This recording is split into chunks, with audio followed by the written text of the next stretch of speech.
What are you so perky about? Oh, nothing in particular. Oh, okay. I'll just... Okay, I lied. I am perky about something. On my upcoming podcast episode, we're going to be talking about romance. Romance? Yes, romance. Don't you just love romance?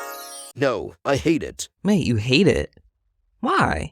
Because romance is for those suckers who believe in love, and love doesn't exist. Anyone who tells you differently is lying to themselves because they haven't had their memory chip stomped on, rolled over, and broken down into a million pieces. Oh! Well, who broke your little microchip's heart? No one, I tell you. Especially no one named Ava, which is just a random name I came up with to use as an example. That's it. Now goodbye. Someone definitely did break his heart. I'm telling you. Oh, you thinking what I'm thinking, sissy? Yes. We're I'm gonna eat find out who Popeyes broke for his dinner. heart. Wait, what? What? You ain't hungry? I'm allergic to Popeyes, sissy. More for me. Hi, welcome to the I'm a Fan of podcast, where people from different fandoms come together to share why they love what they love. And sometimes hate what they hate. I'm your host, Kaiser Brown, and I'm a fan of overly dramatic romance movies where the main couple probably doesn't end up together. And I'm Camryn Dillard, and I'm a fan of romance. And today we'll be talking just about that. Are you ready? Yeah, let's do it. All right, Cam, how are you today? I'm good. Had a long day, but I'm doing all right. How about you? I'm pretty good. I had a long day too. We work at the same place, so we Yeah. both had a long day. So today we're here to talk about romance, specifically real life romance. And you came up with the idea. So tell the viewers why you decided to talk about this subject. I don't know. It's something I like to talk about. I like to talk about relationships. Okay, so what made you like really get into love? Was it like movies, stuff that you've seen in real life, a little bit of both? What?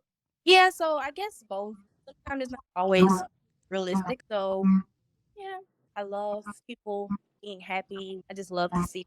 It's kind of hard to get two people to come together. Steep. Yeah. But okay, what's like your favorite romance movie? Which one do you have a favorite? I'm not a person of favorite. I guess I don't really have a favorite. Oh, really? But I do love Love and Basketball. Love and Basketball. Yes, that's pretty good. Favorite is My Best Friend's Wedding. Oh, But the main two don't end up together. That's why I like it. See, I like to because it's funny because she went over there to ruin her best friend's wedding because she was in love with him. yeah, exactly. That's what she thought. You But would, then, you would say that one. yeah, because it's true. What's the point? Okay, I've seen all the movies. I've seen all the freaking Hallmark movies where they end up together. Everybody's having fun or whatever. I've seen the movies where it's all like super romantic. But seeing a movie where the main couple Don't work out. and they don't work out in that type of way, I think it works. And it shows the value of friendship and stuff too, because that's just as important. So today we have a whole bunch of stories. A lot of them. How many you have? You say you have 4. Yeah, I have 4. Yeah. I don't want to do the other one, but Yeah. I have 5. I have 10 pages of notes. I took the notes. I did my research. oh, I do not have like written. You don't have notes. So who do you want to go first is what I should ask. Since you're the guest, maybe I should go first. Or should you go? You go. Okay. So let's see what I have to pick. I'm going to pick a story that's not crazy first. Okay. So it won't be crazy in the beginning. You have to keep people on. Yeah. But so the first story I have is what's his name? Lee.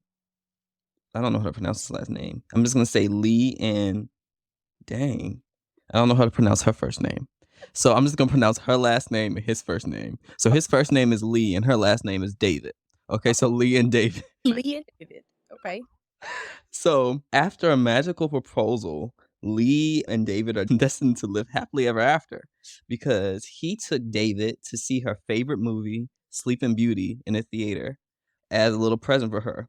So she thought it was just a typical date. They were just going to see the movie. It was going to be a good event. They'll go out to eat afterwards, have fun. But it really actually took him 6 months in the making because what he did was hire an animation team to alter the film, the kissing scene at the end of the movie, to have it be those two in the movie. So when Prince Philip, or whatever his name is, goes to kiss Princess Aurora, it's actually those two that are kissing. Oh, And she was so surprised because there's a video of it and everything. And it was really well animated. And so it's him kissing her, And when she turned around to see the audience, it was a whole bunch of her family and friends. Oh my And god. then he proposed to her, like right in the movie theater. Oh my gosh. That is Mhm. so cute. Yeah, so cute. Okay, so you said 6 months in the making that it took him this long to come to finish it, right? Yeah, for them to finish animating the whole scene. Oh wow, that's love, y'all. I thought it was really sweet. I saw it like a year or two ago when it made like headlines, and I forgot all about it until I started searching up the stuff again. And I was like, OMG, I remember this. And it was nice. It was cute. Yeah, all that work and that work shows that his love. And she was like, "Oh, these poor people," because he went on her knee or whatever. But then he told her to look around. It was all her family. But she really was She was surprised. She had no idea. And now they're happily married. I think they're married happily. We're just going to say that. happily. Yeah. Hopefully. Oh man, Yeah. that is so cute. Okay. Okay. So what about your first story? Okay, so my first story is not as good as that one, but Obviously, but you can try. I'm gonna try. I don't know how to pronounce these names either, y'all. So I'm gonna just work with what I can do. So David Hurd and the woman name is gonna be A. Hi, A. So it's two lovers who became one by sharing letters. When I read this one, I was like, this is just so like cute. It reminded me of Love is Blind. Love is Blind, the Netflix show.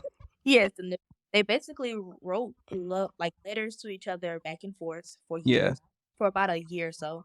And okay, it said people write letters to their loved ones all the time, but the story of two people who get close through letters and got married the first time. So basically, they wrote love letters to wrote letters back and forth, and it says the two started sharing letters and became close. A year later, David proposed to get married, and the two met for the first time at their wedding.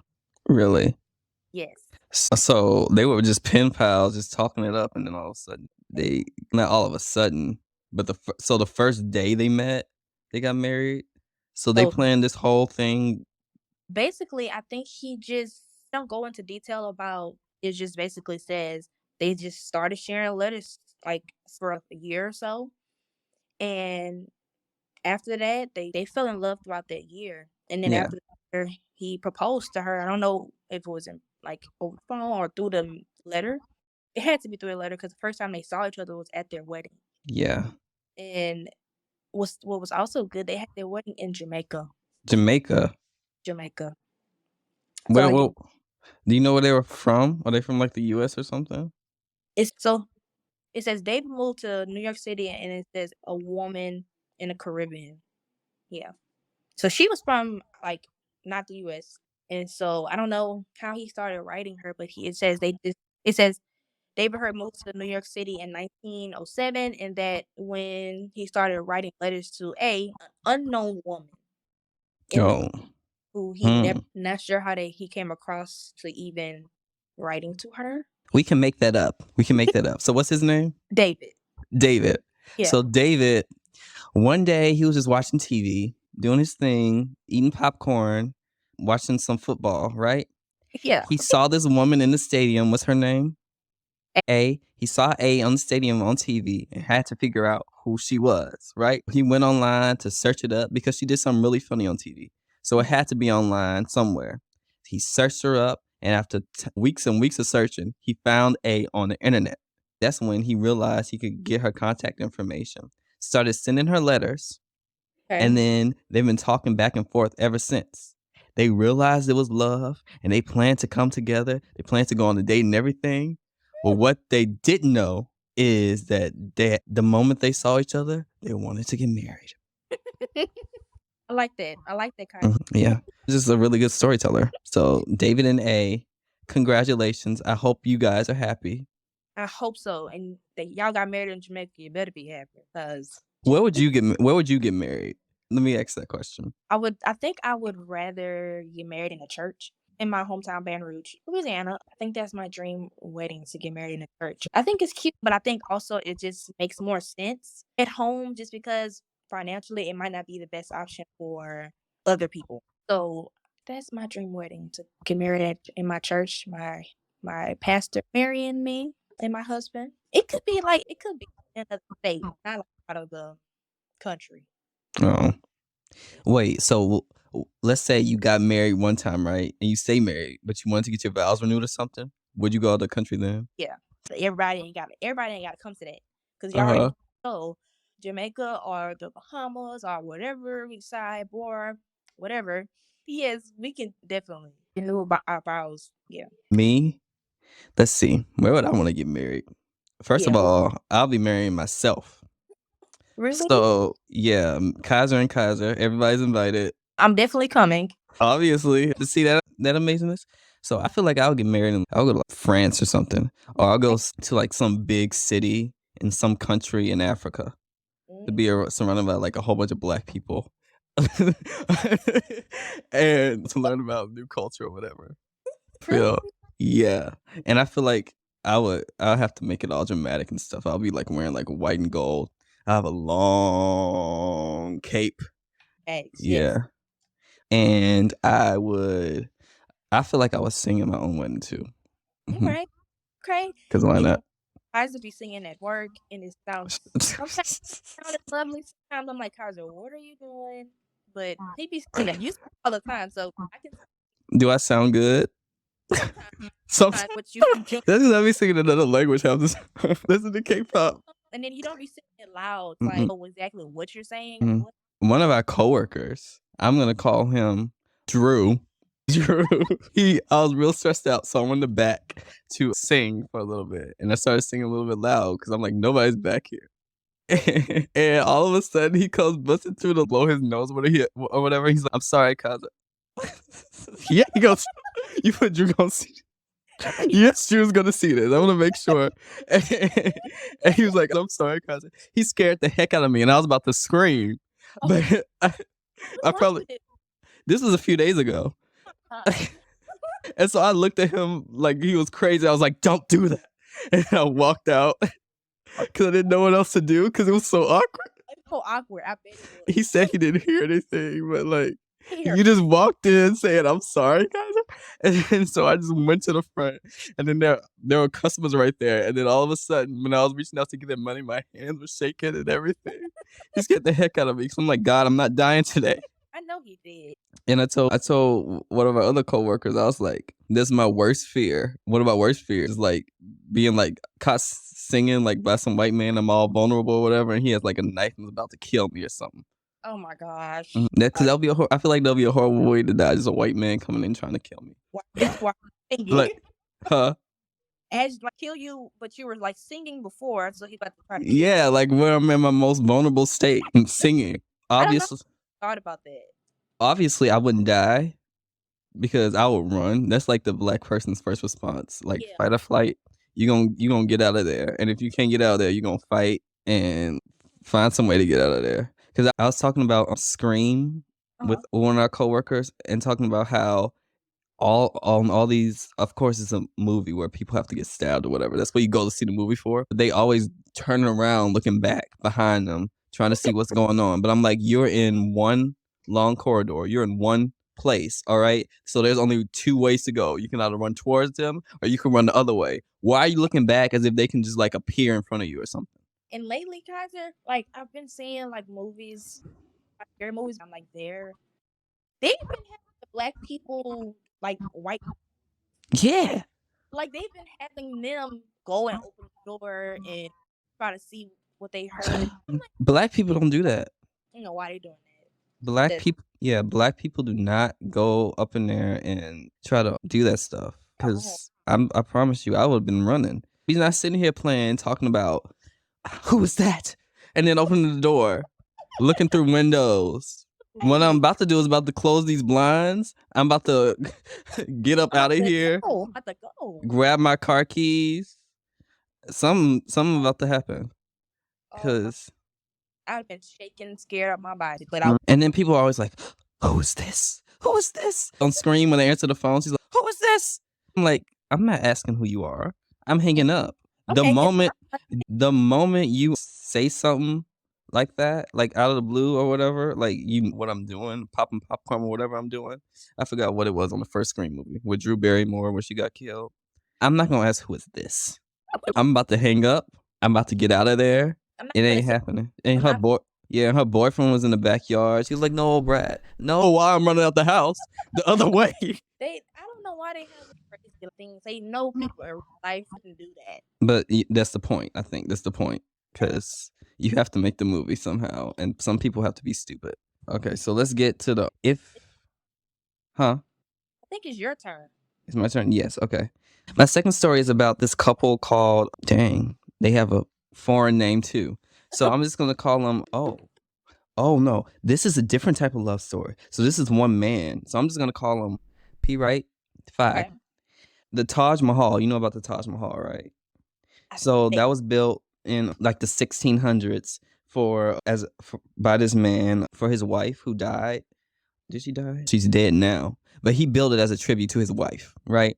I don't know all the Taj Mahal history, so we're just gonna go with that. So he built it as a tribute to his wife in the 1600s. It's considered like the epitome of love, the Taj Mahal is.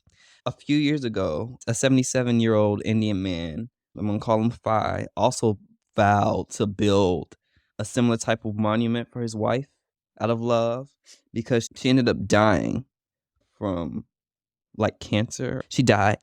So as a tribute to his love for her, and they didn't have any children, and she was worried that she'd be forgotten about after she died. As a tribute to his wife, he promised to build her a monument so that she could be remembered for ages. So he built her a Taj Mahal-like monument.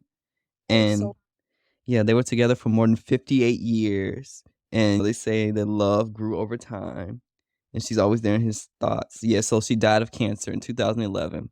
But he built a monument for her in her honor so that she would never be forgotten. that Kaiser. I like that one too. You don't find people like doing things like that now. Not in America. Not in America. It's dramatic a lot, but I feel like that's a representation like his love. Like they put together how many years? 58, for more than 58 years. Right, he really loved her. They're showing that the type of love that like actually is love. It's not the feeling that you get, but it's the idea that you're sticking with somebody through the toughest times. Because she died from cancer, so that probably was really tough. And so you're sticking together not just through the good times, but through the hard times. Because when you're with somebody for a long time, they're going to aggravate the heck out of you. It just is what it is. It does not matter who it is. There's going to be something about that person that's going to get on your nerves, and they're going to be the biggest nuisance of your life. But you still gotta love them. But when you choose to love, because love is not a feeling, love is a choice. When you choose to love those people for all that they are, for who they are, then you get beautiful things like that.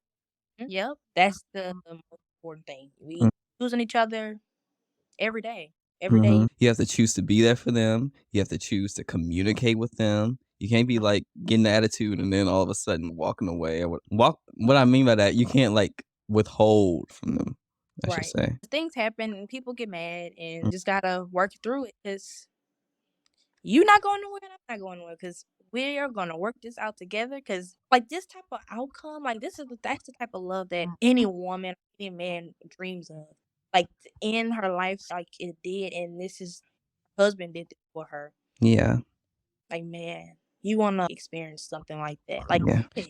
I want somebody to build a monument for me. I don't want to die. So build it for me while I'm alive.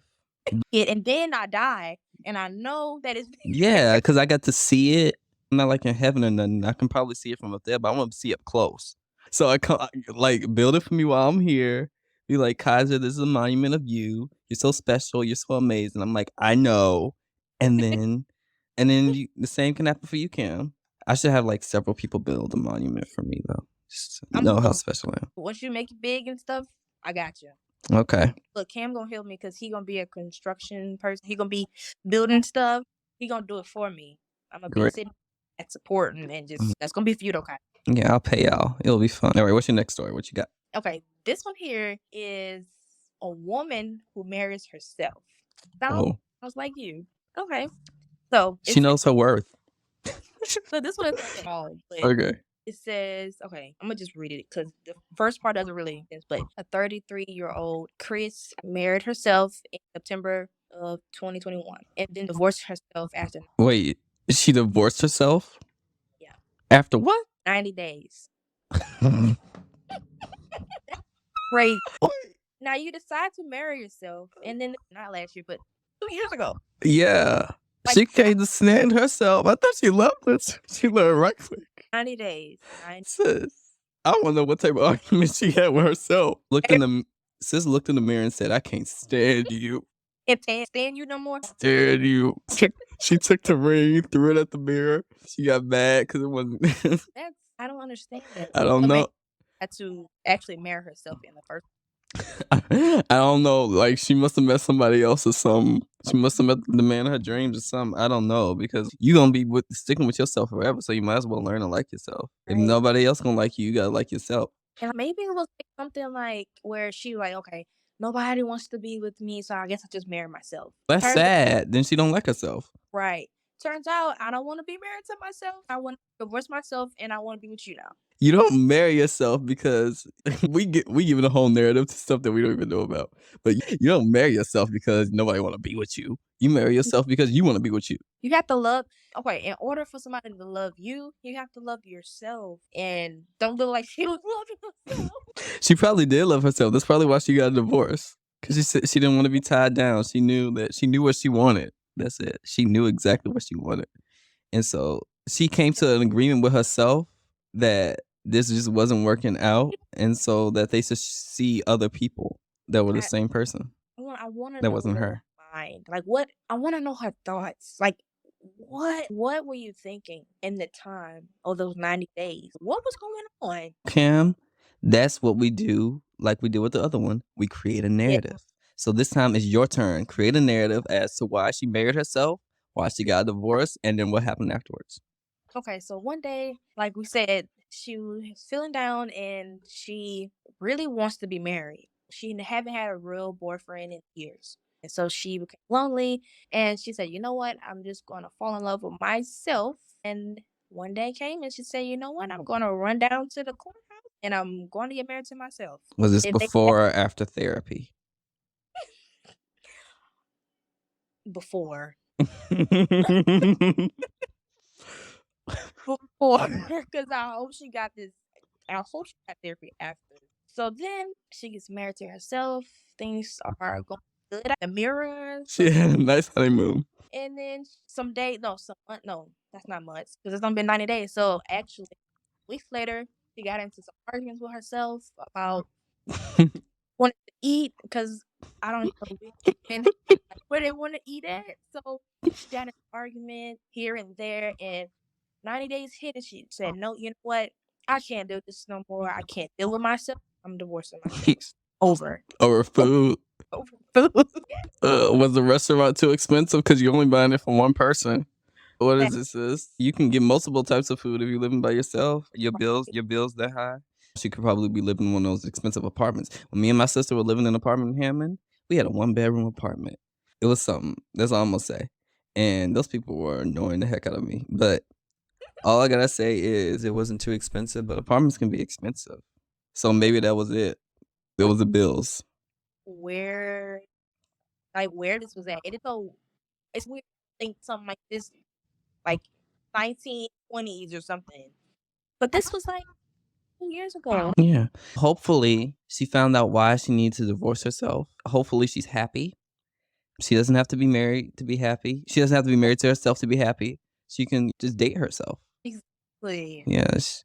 But if she wants to get married again after that divorce to herself or someone else, all the power. I wonder how much the divorce cost. I never thought of that.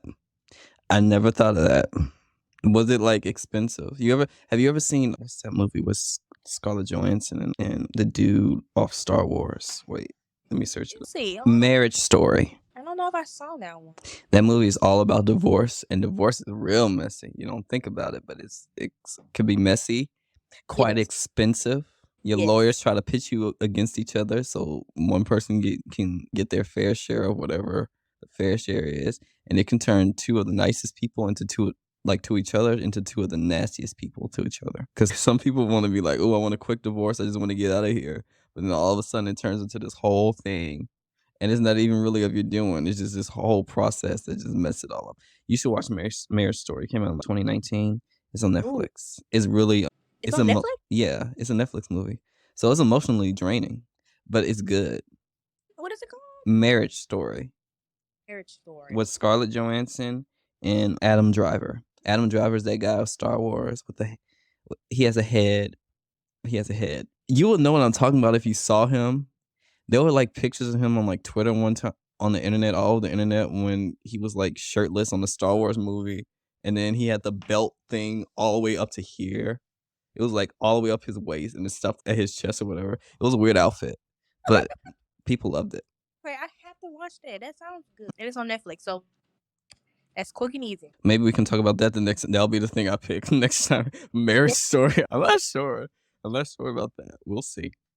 That movie is real dramatic. It's real good though. Love dramatic, so I know I'm gonna like it. All right, so maybe I guess I should get to my third story. So after these first two stories, my other stories are on. So maybe I should see which story is the shortest out of those three stories. Oh, because 10 pages of notes is a lot. Let's see. Because a lot of these stories after this have to do with like people talking to each other online, or a long lost love that I fell in love with when I was like 10 and then we came back together, or stuff like that. But some of these stories, they get really crazy and I'm like, are you okay? But life. 10 pages, Kaiser? Huh? 10 pages. This Life is story, I'm just like all together. all together. But so this story is of Bob Harvey and Annette Atkins. Okay.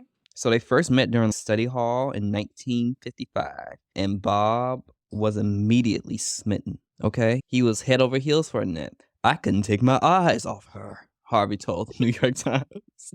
She had auburn hair and a stunningly beautiful face, and her eyes were just wow. The two teens ended up going to prom together, but as many young relationships go, they lost touch after high school and married other people. But Harvey, he never forgot about Atkins, okay?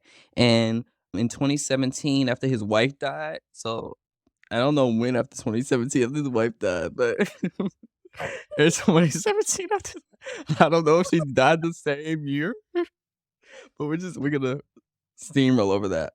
He searched up Atkins on Google and discovered that she had become widowed as well. So they both had people who died. So he sent her a card with his phone number after chatting for a bit, and then drove 500 miles to visit her, only stopping for gas and a bouquet of flowers. Oh, wow. Okay. Yeah. And I handed her the flowers, then I cupped her face with my hand and said, whether you like it or not, I'm going to kiss you. In October, the high school sweethearts married at a 50s style diner and danced to Johnny Mathis, just like they did at prom 63 years earlier. Oh, they should have got first place.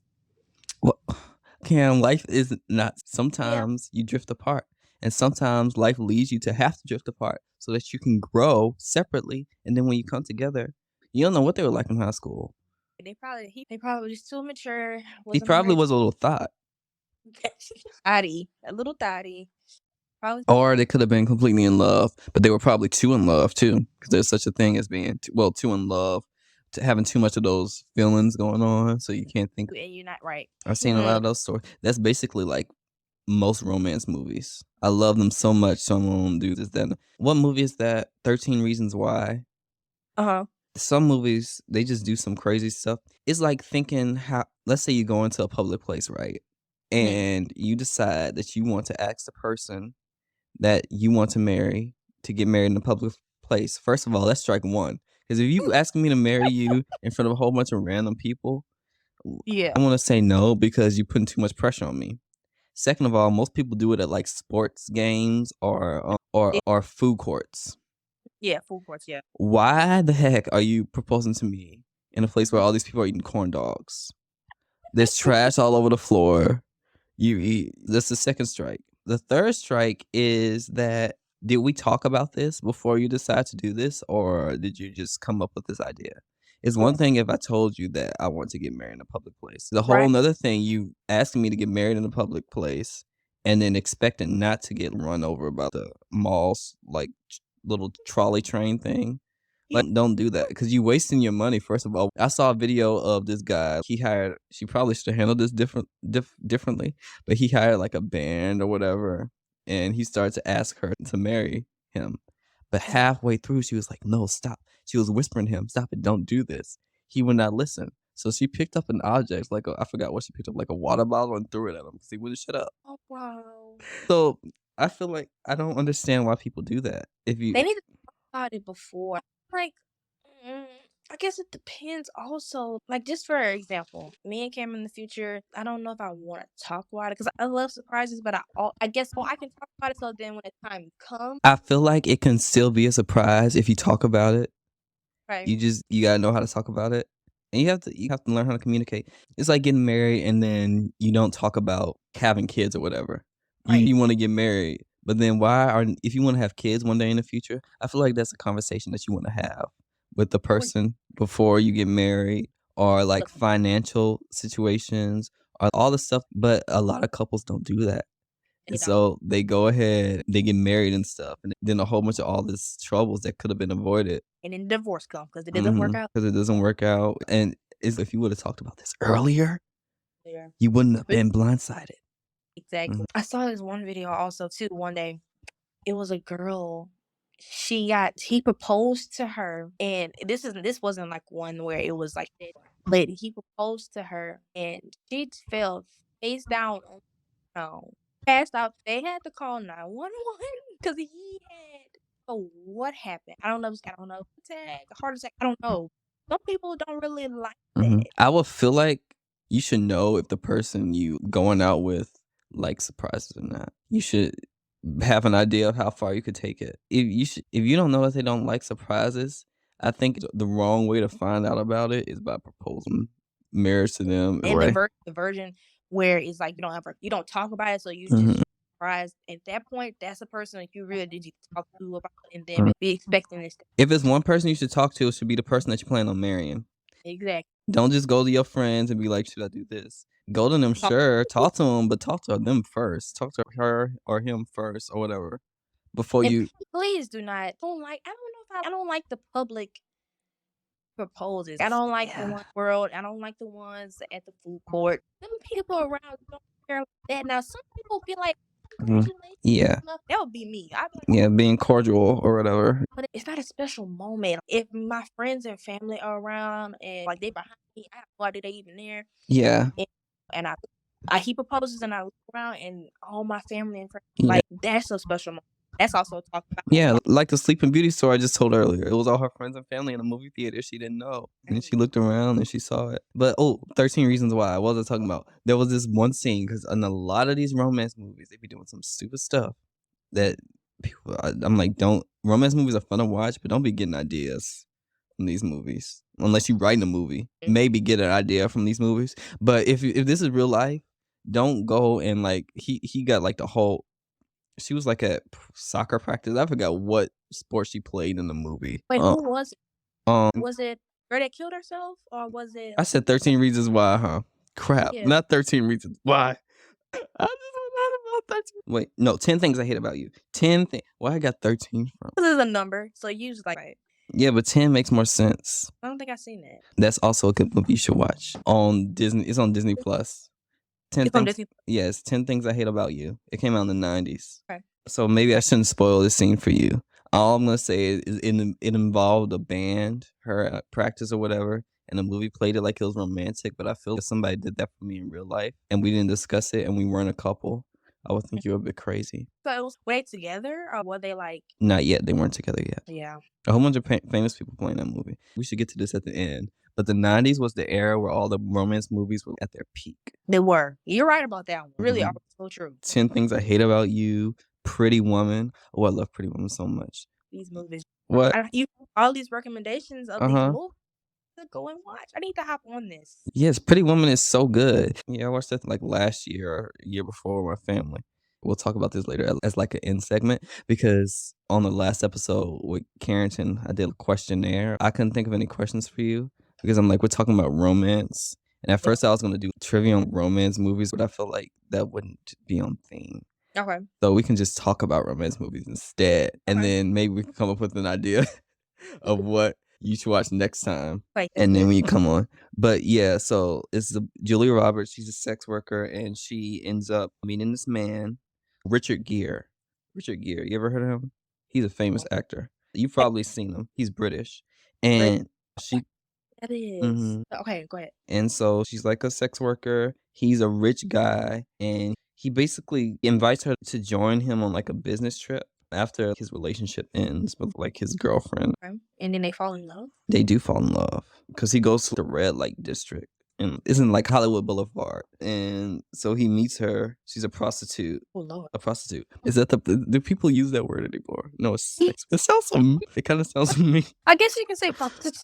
It sounds kind of mean. I don't know why. But yeah, so yeah, it's basically the very short version of the movie because the movie's really good and it has really good fashion too. Okay. She wears some really fashionable things in that movie. There's this one dress that she wears is like really famous. You'll know when you see it when you watch the movie. I think that one's also on Disney Plus probably right now. It's pretty. You say Pretty Woman, Pretty Woman. Like the song Pretty Woman. That song. You know that song? Good. That's sounded good. Yeah. Okay. So, anyways, we should get to your story, your third story. Let's see.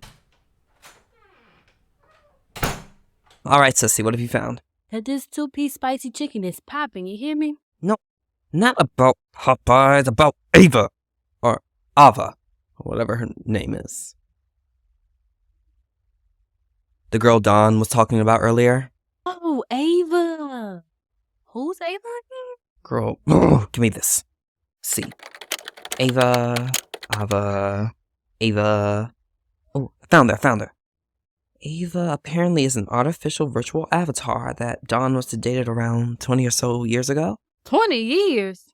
And he's still heartbroken? Something ain't right about this, and it ain't the fried chicken. You know, maybe we should reach out to her and see what's really going on. Oh, actually, that's one of your rare good ideas. I can message her on the CIA's robo dating app. You'd be surprised of all the weird stuff that goes on there. How did you get into a CIA dating app? Oh, that's easy. You just... Oh, that makes sense. Anyway, I sent a message, so now we just have to wait and... Oh, we got a response. Until soon. Hey there, Ava, I'm... Silence, you flesh bags. Oh, well, excuse us. Are you friends with Dom, the computer-generated AI? Yeah, we are, actually. And we were just wondering if... Then prepare to be destroyed. Okay, I have to admit, I did not see that one coming. I did. All robots are evil. Okay. So Helen and Lee, a lifetime of love. Okay. Couple makes promises to live together and die. Helen and Lee were born on the same day of December 31st, 1918. Aww. These high school sweethearts lived 70 years together. No, 75. Sorry. 75. During the last days of their lives, Lee was sick with Parkinson's disease and slipped into a coma while Helen was with stomach cancer. She died and Lee passed away a day after without knowing his wife died. Oh, they were both 90, said? 94. They were both 94. OMG, that's so sad, but so romantic. I feel like if I was like married to somebody, I wouldn't want to leave them behind. I wouldn't want them to leave me behind either. If we're old. So yeah, so let's die together. Let's like hold hands and die. But let's not just don't Romeo and Juliet it. Do that. Yeah, wonderful. No. Let's wait till we're like old and not wrinkly, because I'm not gonna be wrinkly when I'm old. But old and ready to leave the world. Let's naturally go. Let's not kill ourselves. That's too dramatic, I think. That's too dramatic to kill yourself because somebody else died. I find Romeo and Juliet so funny though. The fact that the funny part about Romeo and Juliet that I find is that Juliet ended up, it's been a while since I read it, but Juliet ended up taking a poison or whatever, but it only put her to sleep. She didn't die. So Romeo ended up seeing Juliet because her plan was to end up going to him, right? And so he ended up seeing Juliet, finding out that she died in quotation marks, and then killing himself with and then she wakes up to see him right next to her. She like, dang, he died, and decided, you know what? Okay, since you did, and I pretended to die, let's just make this a real thing and let me kill myself too. I was like, that's so ironic. No, I don't. I feel want me to kill myself. Now let's not get it twisted. It's a good story. Shakespeare did a good job. Okay, good job. But you tripping if you think I'm gonna sit here and then kill myself. They did that in Sailor Moon too. You ever seen Sailor Moon? So basically, with Sailor Moon, the characters end up getting reincarnated into the modern world, right? But before that, they lived on the Moon Kingdom. And Sailor Moon, Usagi Tuskino, used to be a girl called Princess Serenity in her past life. So she ended up falling in love with Prince Endymion. She was the princess of the Moon Kingdom, while he was the prince of the Earth Kingdom. Okay. And so it was like this kind of Romeo and Juliet situation. They would secretly visit each other and have like romantic walks in the park and tell their security guards or whatever, don't tell anyone, blah, blah, blah, blah, blah. Everybody knew it. It was a horribly kept secret. But his beloved fiance, who wasn't really beloved because Fiance. huh? He had a fiance. He had a Like- fiance, but he wasn't in love with her. So he was going to plan on marrying Princess Serenity, but he found out about it. And then this evil dark force took over her. And so she was like, no. So it took over like all the people of Earth almost. And so there was this war between the Moon and the Earth Kingdom. And she ended up leading the force or whatever. Yeah, it is a lot. Sailor Moon's convoluted, quite convoluted. And so she ended up killing them by mistake or whatever. Yeah. Wait, hold on. Who ended up killing who on the So his fiance ended up killing him. Yeah. His fiance, Queen Beryl. So she's Queen Beryl when she comes back on Earth reincarnated in the future. But she ends up killing him by mistake. I think I got this right. I think she ends up killing him by mistake. Or he ends up dying in the war or something. And Princess Serenity sees it. And she's no. So she takes his sword, and stabs herself. And then dies with him. And then Queen Serenity sees this, and the Moon Kingdom is all out of whack because the princess died, and the world's coming to an end. So she takes all their souls or whatever, and has them reincarnated way into the future on Earth in 90s Japan or 2000 something Japan, depending on. Oh, this movie? Huh? What's the name of it? It's not a movie. It's Sailor Moon. It's a show. The anime Sailor Moon. You never heard of Sailor Moon? Salem, the part where you think Sailor Moon. it's a show. Yeah. On what? Everything is everywhere. Sailor Moon is real famous, it's big. It's on YouTube. It's on Hulu. It's on Netflix. Okay, I'm gonna look that up too. That sounds Kaiser. It's 200 episodes. You sure? I do binge watch stuff. Since it's 200 episodes, there's a whole bunch of filler because it's based off a manga that came out in 1992. So let me tell you the history of Sailor Moon. Then we'll get back to the topic. Okay. Sailor Moon came out in 1992, a year after Codename Sailor V, its prequel, came out. It was a one-shot. So Codename Sailor V was created by Naoko Takeuchi, a Japanese manga illustrator and writer who was inspired by a lot of Sentai. So for those who don't know what Sentai is, Super Sentai, that's basically Power Rangers. So the story about Super Sentai is, I should go with Power Rangers, is Power Rangers took all their fight scenes, all the Megazord, the big giant fighting monsters, and all the costumes and stuff. They took that from Super Sentai and they built a story around that. So they would film all the like slice of life scenes, like the teenage stuff. They would film that. And then they would take the fight scenes from the Japanese show, put it in the show, and then redub over it and just fit that into the story. Okay. And so Super Sentai is basically what Power Rangers is over in America for Japan. And it's a bit more serious because in Japan they could tell a bit more serious stories to children. And it's better because it's the original. But so it was really big in Japan. And so she was inspired by that and she wanted to do that. And so she created a one-shot comic called Codename Sailor V. And that was basically this girl named Minako Aino finds out that she has to find the Moon Princess from the Moon Kingdom from a talking cat called Artemis, right? And so she becomes the sailor-suited warrior codenamed Sailor V. And she goes on adventures. And this one shot became really popular to the point where they wanted to create an anime out of it, but it couldn't. For some reason, I forget, it was like too expensive or something like that. Or the company that tried to make the anime closed down. And so Toei Animation is really famous. They created stuff like, even if you never watched it, you heard of Dragon Ball Z, right? They created Dragon Ball Z. They created like One Piece, all that stuff. And they said they want to create a show based off Codename Sailor V. But this one person, this one character is not going to cut it. We need multiple. So she created a whole team, and that's how Sailor Moon was formed. And so she took Codename Sailor V, and that character became Sailor Venus, and she brought her into the Sailor Moon world. And then so she joined the team. That's how Sailor Moon was created. and it went on from like 1992 to 1997 while she was creating the manga. They had the show going on at the same time. That's why the show is 200 episodes, because back then, still now, but especially back then, a lot of manga would run concurrently with the shows that they were creating. So let's say she started a new arc of the comic. So she started like the second season, to say, of the comic. In order to make sure that she didn't fall too far behind or they wouldn't go too far ahead, they would add a whole bunch of filler slice of life episodes in between so that they can know what's going on and not do on their own thing. But they still went their own way anyway. They kept the major plot elements or whatever. And so a lot of anime do that. And that's how Sailor Moon was created. And it's really big. Really, really big. Okay, what years was it? You said 19? Yeah, the 1990s. So like 1992 to 1997. Technically 1991 because Codename Sailor V came out. Okay. And Codename Sailor V ran at the same time as Sailor Moon because she was writing both at the same time. And so it started before Sailor Moon, but technically after Sailor Moon. And Sailor Moon came to the States in 94 and 95. And they redubbed it, but they changed a whole bunch of stuff because they wanted to show it to children or whatever. And children's standards in Japan and America are two different things. And so they did that with a lot of anime. And so basically, that's what happened. We have Sailor Moon. Sailor Moon became really famous. It's one of the biggest anime in the world. And she has 2 new movies coming out this year. Oh, wait. Mentioning this. This is anime.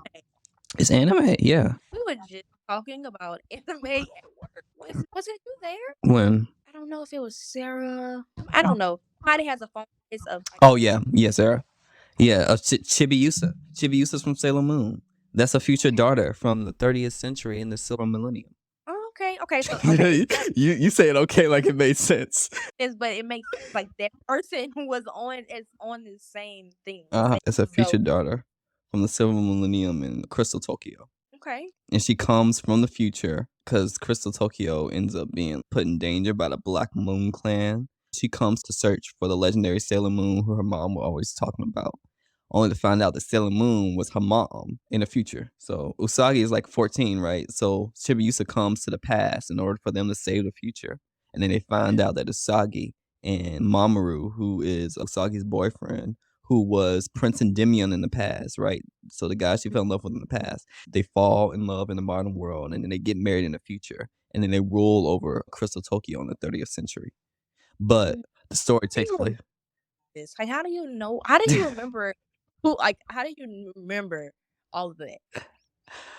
I guess once you watch it for a while, like you remember it and you become unfazed by it. You must have rewatched and rewatched. I never watched all 200 episodes. I watched Really? most of them, but I never watched all 200. It's like Sailor Moon. It's really big. Maybe I should do a Sailor Moon episode and just invite a whole bunch of. I'll invite Samantha. Yeah. And Sarah never seen Sailor Moon though.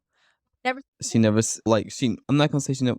She probably did, but I think she got the case because she just thought it was cute.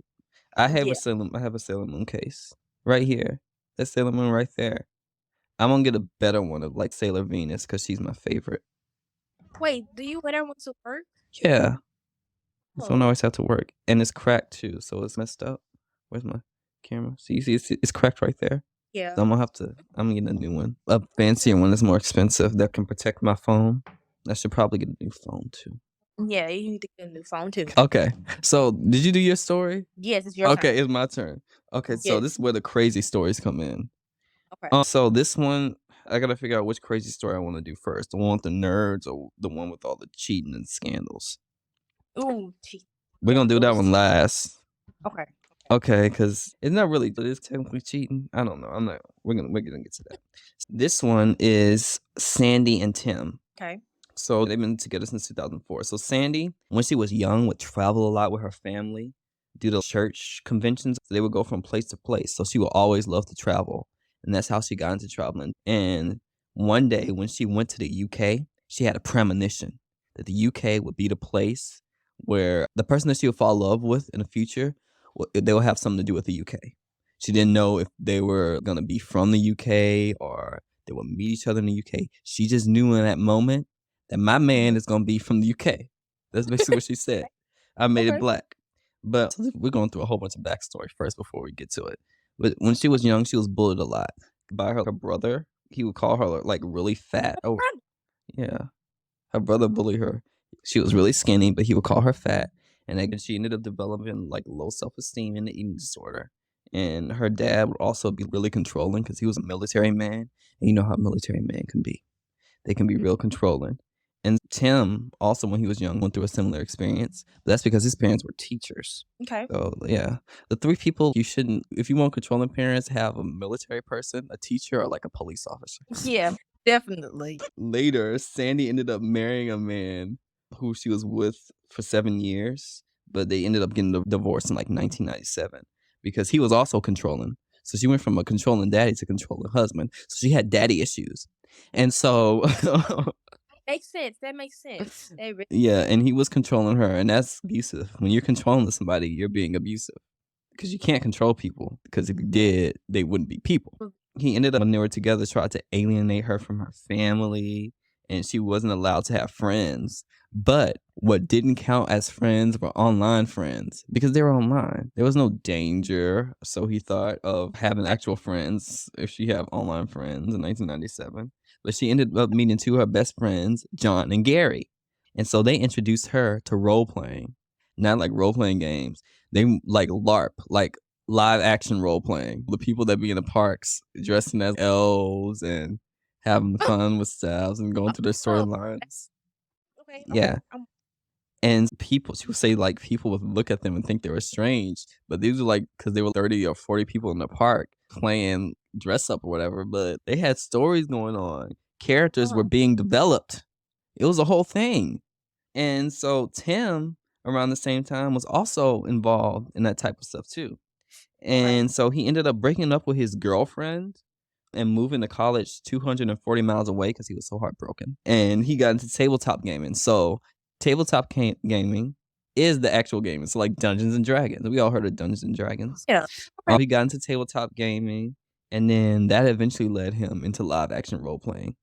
And so they were in different relationships, but Sandy's boyfriend at the time was like a liar. Like he was a psychological liar. He would lie about everything. He lied that he had a job.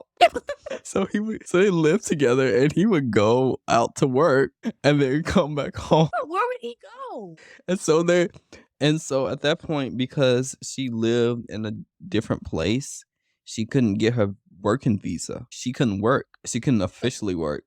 So she was just at home. Yeah, so she was just at home or like doing stuff or whatever, thinking that he was working, but he wasn't. He was just getting some money from his grandma. But then at once that ran out because she ended up leaving him, and then she went on the street. And so since she couldn't officially work, she became a musician. Luckily, she could sing and play the guitar. And she ended up making more money than she did stay with him, obviously. And her mom was like, her parents were like, is that really a good way to spend your time to make money? Are you really making that much money? And she's like, I'm paying for other people's lunch, so obviously I am. So she ended up becoming friends through role-playing game after she broke up with her boyfriend with this girl named Kat. Kat was this 16-year-old girl, and they met up in Wales to like LARP with a group of people. Okay. And they ended up becoming friends. Around that same time, Tim ended up also becoming friends with a girl who was 16 years old named Kat. Okay, so they both. Yes. Okay. Kat was the same girl. The same girl. Yeah, So they both ended up becoming friends with the same girl named Kat, 16 years old. Yeah. To me, it sounded like you were saying there were two. I got it now. I should just let you figure it out. And so back then in like the 90s and early 2000s, there was instant messaging. So they didn't really communicate through, of course, like how we're communicating, right? So you had to instant message people through like MSN messaging or whatever. And so Kat was talking to her friends separately at the same time though, but talking to them separately.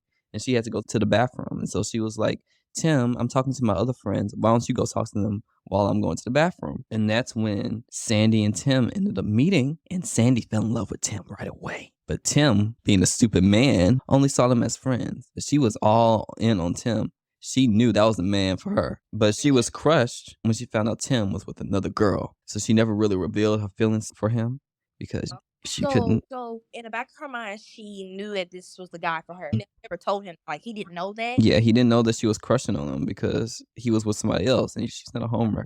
Or I don't know if they live together, but terms the same thing. Yeah. And so in order to get over it, she went on a world round trip because she liked to travel to Australia and then Fiji and New Zealand.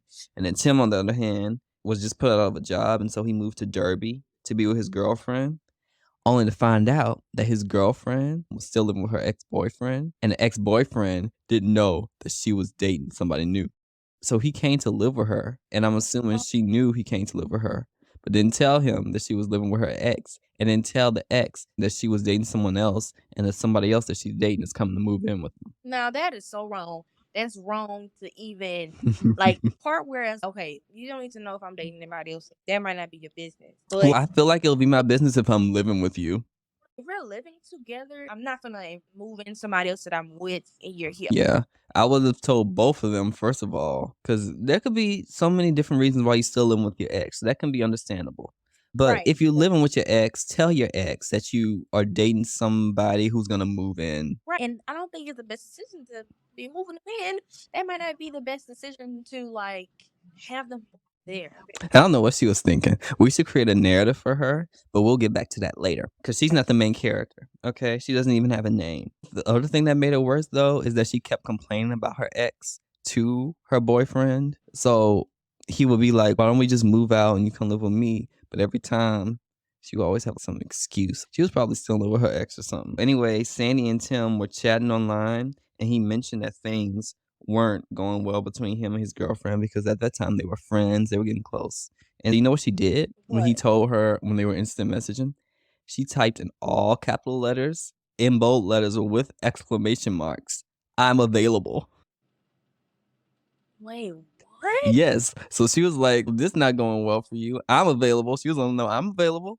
Come with me. Oh my gosh. Okay. And so he realized in a not subtle way that Sandy was really into him. Mhm. And he never thought about it, but he had potential. So he said, okay, I'm going to come over there and I'm going to go visit her. So he told his girlfriend. Now, the funny thing about his girlfriend, basically what she told him, all right, go shack her up and get it out your system.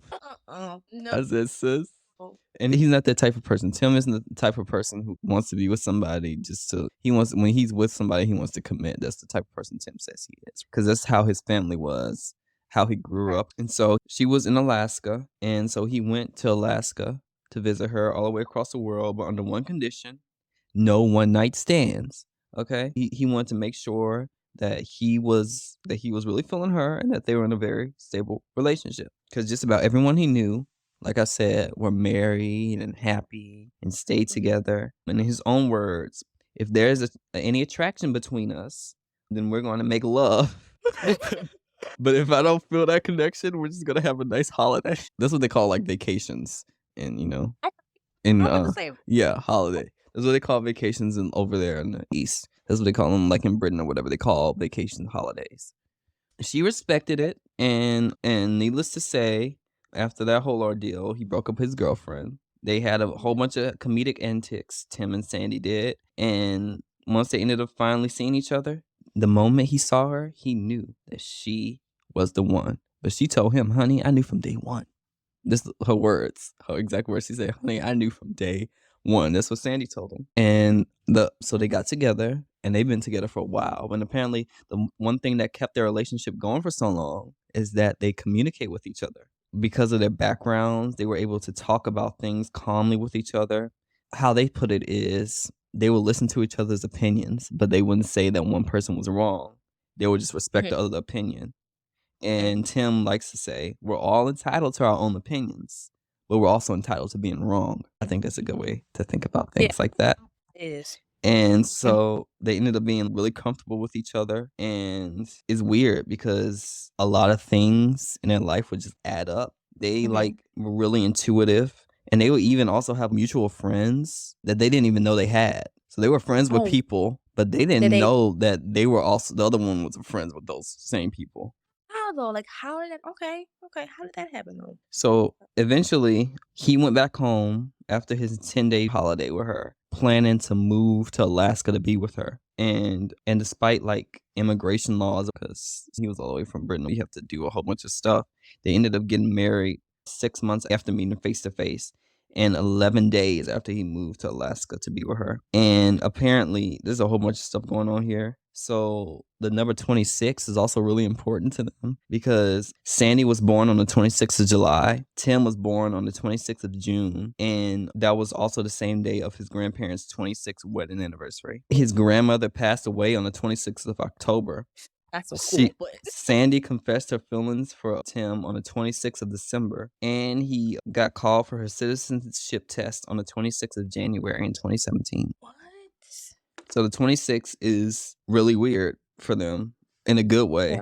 Yeah. And so when they got married in 2004 or whatever, they got married in like the early 2000s, they ended up having a medieval wedding because LARPing. Nerds do, and it's okay to be a nerd. I'm a nerd. Yeah. So Tim ended up stitching like his own outfit, and they got married in like a senior citizens hall because that's what they could afford.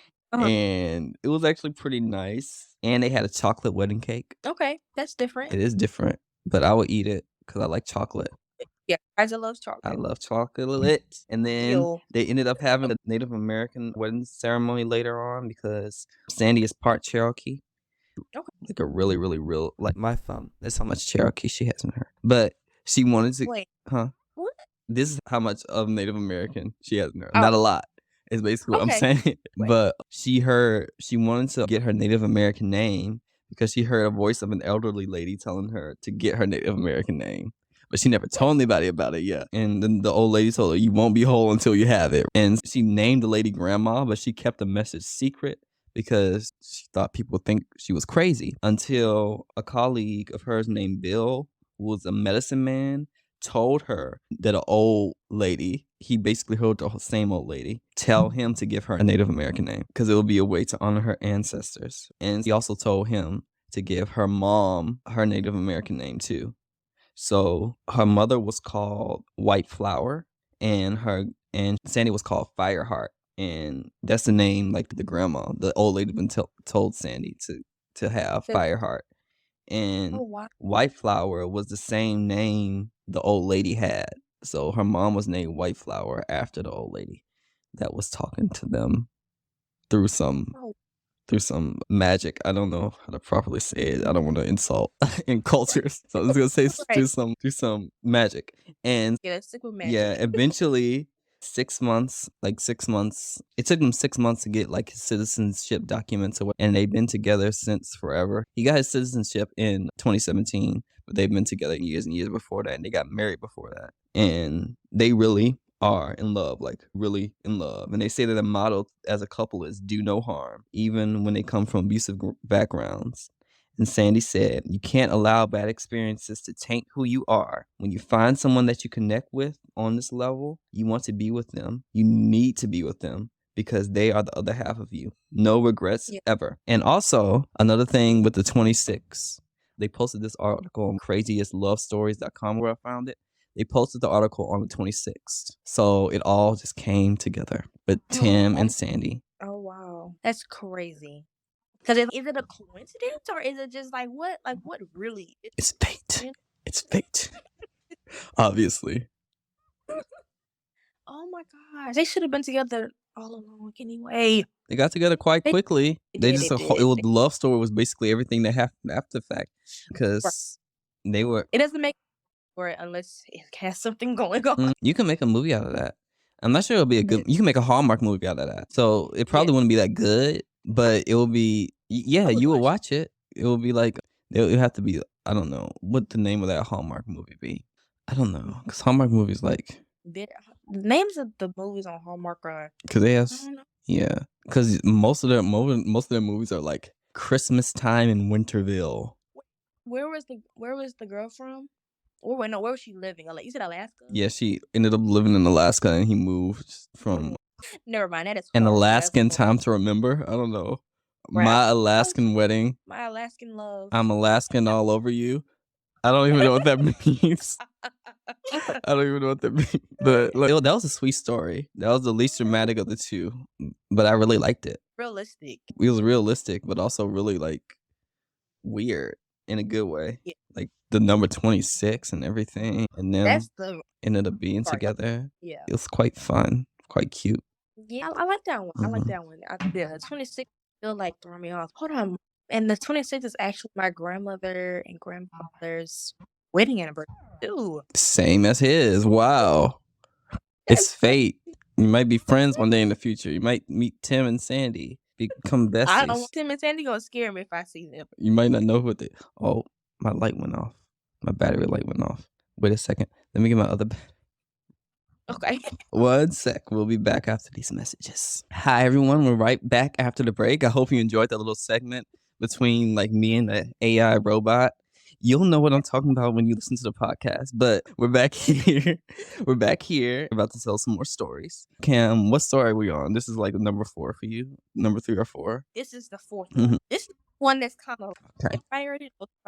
It's kind of like a typical Bonnie and Clyde. Yeah. Oh, This is what the story this is about. on. Okay, This is about Bonnie and Clyde, or like a Bonnie and Clyde-esque type story. it says Bonnie and Clyde, 2 accomplices Oh, who okay, Bonnie and Clyde. So I'm gonna just read it Yeah. so you can. Love is blind, and Bonnie and Clyde proved the same. Bonnie and Clyde, 2 lovers who disobeyed law in the United States during the Great Depression, robbed a lot of banks, small stores, while also killed 9 police officers, several civilians. 2 met on January 5th, 30 at a friend of Clyde's house. Okay, So yeah, so they met at a friend of Clyde's house. Cool. and became close friends in no time. Before yeah. love for each other, the 2 ran a gang and were known to be involved in a lot of notorious crime during the Public Enemy era. The 2 remained loyal to each other during their lives, and even at the time of the violent death, gunshots, they predicted I don't know what that says, but they predicted something in 1934. Everybody knows about Bonnie and Clyde. Yeah. They know because I looked it up after. They were from like Louisiana. Like this happened in Louisiana. Really? Yes. Ooh. No, it makes sense. Like white crime in Louisiana. People don't know if shooting they- up other people. I don't know if that's the last. I don't know if they traveled and they got caught and they shot them somewhere else. Somewhere. Maybe the episode can be on Bonnie and Clyde. They have so much stuff on Bonnie and Clyde, like movies and TV shows, and I'm sure like most of them are not 100% real at all whatsoever. But I feel that would be a good watch. I feel like 10 years ago there was one with Lindsay Lohan. I think there was like a Bonnie and Clyde story with Lindsay Lohan. Or was that Marilyn Monroe? It was one of them. Marilyn Monroe. I don't. You think it was her? I'm about to search it up. Because I'm about to search up everything. That's how you learn stuff. You search it up. So Bonnie and Clyde, let me see if it was Lindsay Lohan. Oh, and good for Lindsay Lohan. She's returning back to movies. So did you see that Christmas movie? Which one? No. The one on No. Netflix? Which one it was? What's the name? I forgot. It's on Netflix. She only has one Christmas movie on Netflix. So you probably didn't see it if you didn't see it. That's a romance movie. That's like a Hallmark. But Netflix movies are basically Hallmark movies just with a budget. So they can do more stuff. Because I watch a lot of the movies on Netflix, but I just can't remember like the names and stuff. Oh, so she wasn't in the Bonnie and Clyde movie. I don't know who was in the Bonnie and Clyde movie, but oh well. Moving on. All right. Okay, so my last story is a bit crazy, okay? It's two names I cannot pronounce. They were on the journey. This is the type of stuff that actually should be made into a movie and not a Hallmark one. It's too toxic for Hallmark. You know what? Hallmark movies are very toxic anyway. You ever think about how the person is not happy with the person they're with, so they end up with another person, but half the time when they ended up with the other person, they still haven't officially broken off their other relationship. Exactly. So I'm like, you cheating. You talking about how your significant other is a horrible person, but you cheating on them. Toxic. It's fine, I guess. I just find that they treat it like it's the most wholesome thing because nobody thinks to bring it up that you have a boyfriend or girlfriend. Plot holes. So this is Fegan and Kamal. I hope I'm pronouncing that right. Or Fegan and Kamal. They've known each other since they were children, and by the time they were 7, they were already innocently in love. So they would even get caught and spanked for kissing a few times. And their parents were actually like really good friends, right? And they were good friends for a while. By the time they were 15, they wanted to formalize their union.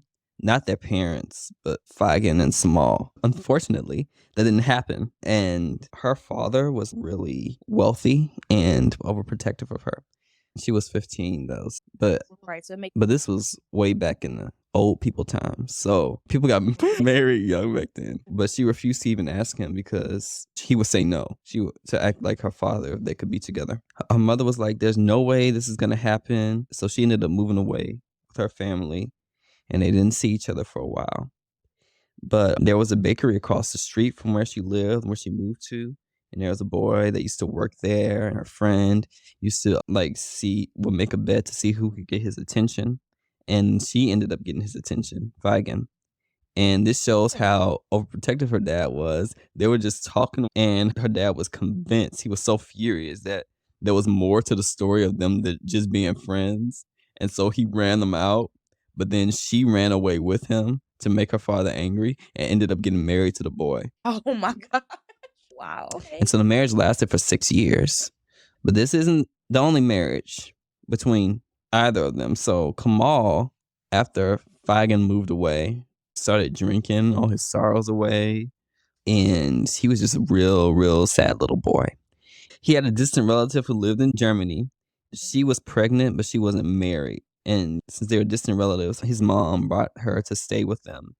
And she really wanted him and his distant relative to get married. Hold on. Yeah. Hold on.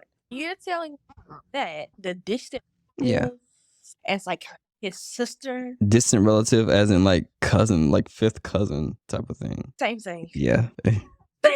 That's real. But also different time and different country. Some other place around the world. So you got to remember that. And she really wanted them to get together because she thought it would save him from his destructive lifestyle and that them settling down would be okay. So he got with her. He didn't want to be with her. And his mom was fine with it because she's the one who wanted to put them together. But 3 months later, she kicked them out. She kicked both of them out. Wait, Yeah. And the two never legally got married. So basically the mom wanted them to get together, but she turned against the woman and kicked them out of the house. The child was about 3 months old when she kicked him out. So she kicked him, his partner, we'll call her, his partner, and the baby out. Oh, wow. Feigen ended up getting to the hospital for some reason. And Kamal found out about it, and he found that his mother was going to visit her. So he went and visited her too. He was so in love with Feigen, right? And his partner that he was with knew that he was in love. It was no secret. It was not really a secret that he was still in love with her. And it wasn't a secret that she was still in love with him. And so he never ended up marrying his partner because he just wasn't in love with her. Because Feigen was still in his heart. And he never wanted to marry somebody that he wasn't in love with. Makes sense. Yeah. And one day, like 5 or 6 years later, he finally told his partner that he wanted to leave her because he was with Feigen, but she still wanted to stay with him. And so he tried to get a lady friend, a mistress, so he could convince her to leave him, but she still stayed. And so he was like, I'm going to go visit Feigen with my mistress. And she was like, I'm coming too. Oh no, restraining order. So he and his mistress and the partner went to visit Feigen. He really did get a real mistress? Yeah, he got a mistress because he knew she wasn't going to leave him if he just said, I don't want to be with you. Because she would still stay. I thought it was like more like for play, so he can just get her off. Like not being for real, like this is my real mistress. But okay. Yeah. So we'll just call it a lady friend, because that's what he called her, his lady friend. And so his lady friend and his partner went to visit Feigen, and they saw each other, he and Feigen. And then it was like the strength of their connection just never went away. It only got stronger. Like they were never not in love. So they were always in love. And so Feigen at that point was also married again, but she and her husband ended up getting in a huge fight. And so she went to stay at Kamal's aunt's house where they were staying. So this man was seeing 3 different women at the same time, was only in love with one of them, and they were at his aunt's house. That's too much. How many women? And so while Feigen was there, her husband tried to commit suicide because she left him. And so they ended up taking to a hospital. And then after that, they filed for divorce and went forward with divorce proceedings. And then she ended up leaving with Kamal, his partner, and his lady friend. And they went to Istanbul to see his mom because his mom was still adamant about pushing him and his partner away. And so she ended up welcoming Feigen there with open arms for a week or 2. Feigen ended up sleeping there in the living room. They never did anything. They would talk all night and they would innocently hold hands. But out of like respect, they never kissed or had sex or whatever. And I'm like, you're doing everything. It's Everything else. funny, but I'm not judging because this is a good story. Yeah. That's really all they did because they were like 22 or 23, so they were still kids. So all that was happening while they were like really young, still kids our age, and his mother thought that he was doing inappropriate stuff with her, but she was like, "You can't do that with her because she's legally married to another man." She wanted Feigen to leave, and he ended up dropping Feigen off, but he had no memory of it. Like he dropped her off at her sister's, but had no memory of it because apparently his mom was really interested in spells. What I've gotten from this is that she cast a spell. She cast a spell over her son, and she's done it multiple times to where he would do stuff and he has no memory, no recollection of it until Feigen tells him about it. He doesn't remember it till this day. Feigen told him that's what happened. And apparently they went to see a spiritualist years later who confirmed repeatedly that his mom was casting spells on him so she could split them up, but that God willed them to be together, and this is why they were like to be reunited again. Oh, Well, wow. dang, your mama casting spells and everything. She doing all the stuff. She got all the ingredients in her backyard. She probably, you don't know what she did in your sleep. She was like, hocus pocus, I can't think of any spells. Bippity boppity boo. You know, she was doing stuff. Girl. So by that time, they ended up being split apart again, but they kept managing to find each other. And so they ended up finding each other. Oh, but before they found each other, he ended up completely forgetting about her after he dropped her off. So that's how his mom cast a spell on him or something. And so they ended up being split apart, but they managed to find each other again. But they could only talk to each other through the phone. And so with the phone, they can only talk to each other for 3 minutes, but they used to beg the operators for them to stay on the phone with each other longer. And so the operators would like usually let them do it, and they would speak for hours and hours, just whispering sweet nothings to each other. Or something. Oh my God. I don't know. I just made that part up. But they would spend like hours on the phone with each other, and the operators will allow it. And so for a while they stopped speaking, and they hadn't spoken for about 2 months. But she decided to surprise him by going to his home that he left out for business. But she agreed to talk to his partner's father because she thought it was his father. So she thought she was going to talk to his father, but it ended up actually being her partner's father. They tricked her. Okay. And he basically begged and pleaded her to leave because he wanted his daughter to she wasn't happy, but he wanted his daughter to live like a stable life. And so Feigen decided to leave a letter for him. And she was like, can you at least just give him this letter? And the letter said, I'm here to see the land you call home. Now I'm leaving. I love you. But once she left and they gave him the letter, they added, don't contact me ever again to prevent them from being together. Oh. And they talked like one time after that, but he doesn't remember any of that. He believes that he got a spell cast on him again. So later, Feigen met another man that she ended up marrying, but this time it's not because she was in love with him, but she really needed a stable environment for her and her daughter, and she couldn't afford it. So this man was really nice. He was a very kind man, and she agreed to get married to him so that they could live a stable life out of necessity. And so they were with each other for about 14 years. 14 years. Okay. This is a long love story. They spent so many years without each other, but they kept coming back to each other for some reason. One day, Kamal had a dream, and it was Feigen. She had her arms open and was running towards him, and he woke up in a cold sweat. So he took this as a premonition that something was going on with her.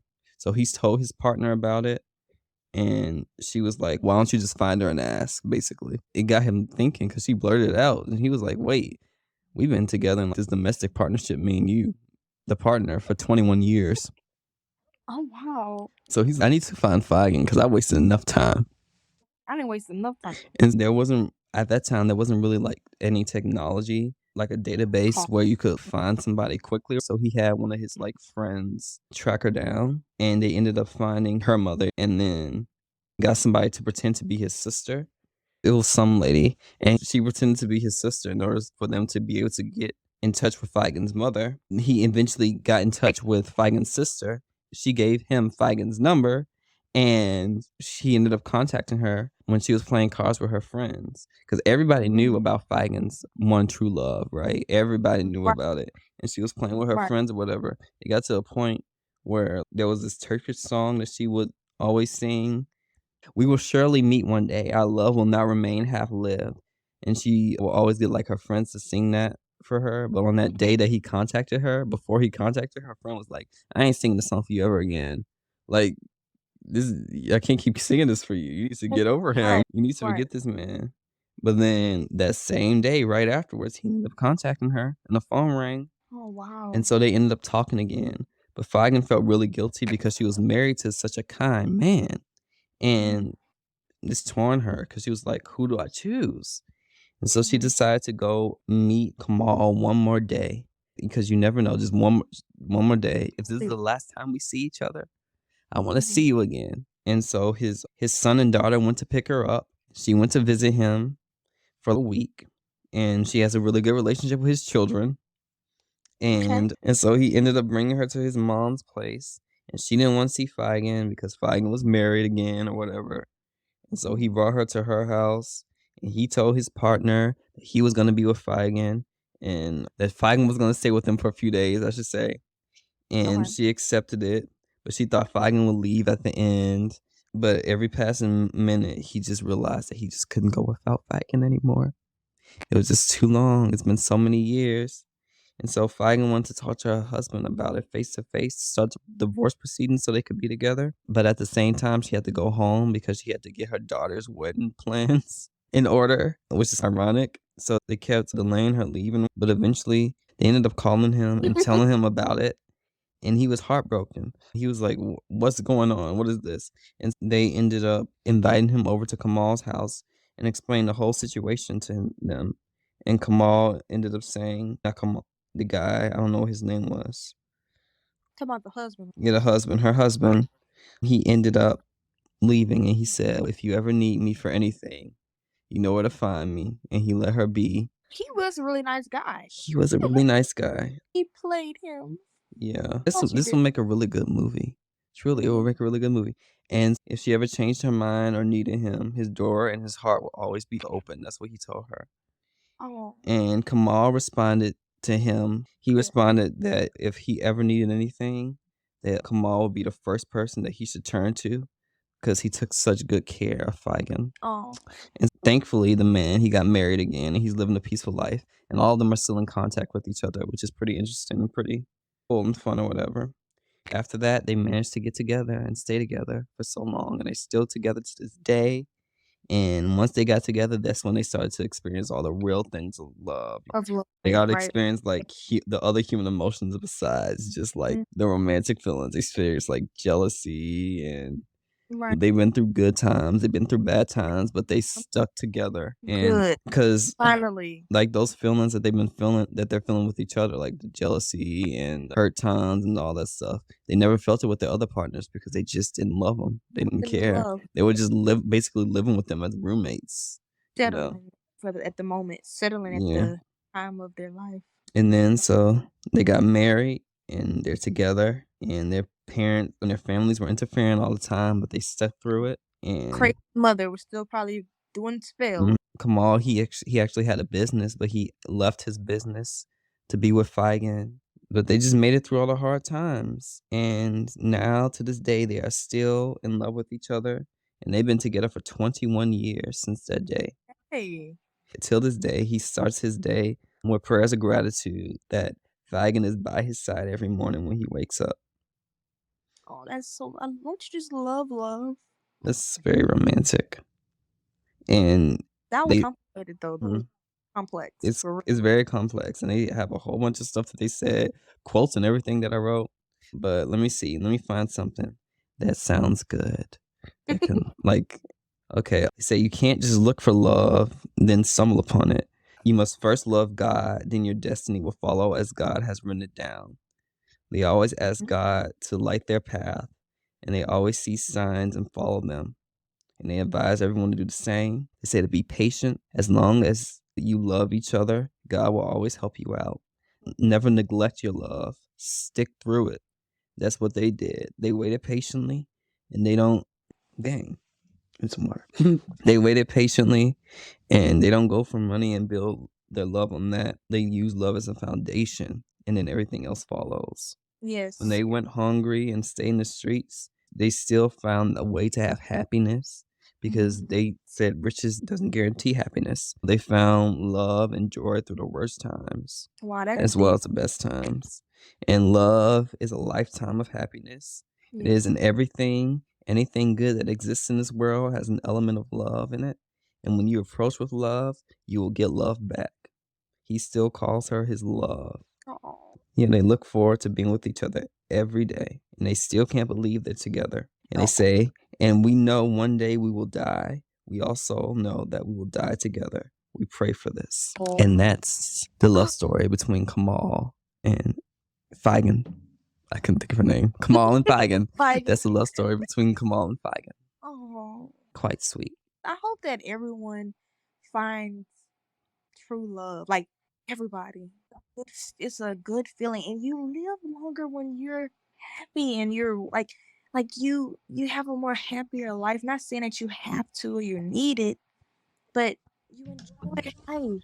It's a Well, big thing. I think true love can come from any place, not just from like romantic love, but true love through friendships, love through community, true love through yourself. Yes. And when you have all those things, it doesn't matter if your true love is your best friend that you're Right. not married to, but you're just like Right. you've been best friends since childhood, and you're just friends. That can just be your true love. You don't Right. have to. And I You don't totally have to agree.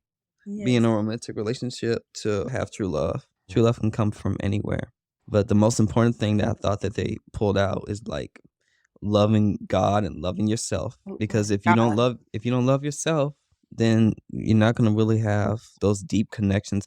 A lot of people want deep connections, but they're never really willing to put The work for it, right. because a lot of times in this world where you live in or whatever, not everybody comes from stable families. Or even if you do, you still have trauma that you need to work on. You still Right. have thoughts in your head saying you're not good enough or I can't do this or I can't do that. But the hardest work of all when it comes to loving others is learning to love yourself first. And then God before anything, because once you everything else follows through. So, Yep. That's true love. that's big. Wow. So what was your favorite story so far, I should ask? I Like think out I of all the really stories. love this last one. This last one. Yes.